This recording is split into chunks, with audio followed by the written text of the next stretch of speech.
The total number of COVID-19 cases reported across the state surpassed 50,000 today. That's up 645 from yesterday. 11 new deaths also reported for a total of 555.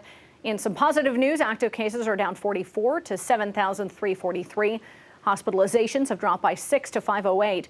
The number of recoveries jumped 678 today to 42,139.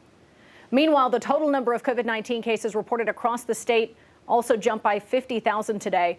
We're also learning more information about the positivity rate, meanwhile, not appearing to be on a downward trend yet when it comes to that. The bars represent percentage of positive tests on a given day. That dotted line is the 2-week rolling average. Arkansas has remained at 10% or more for about the last month.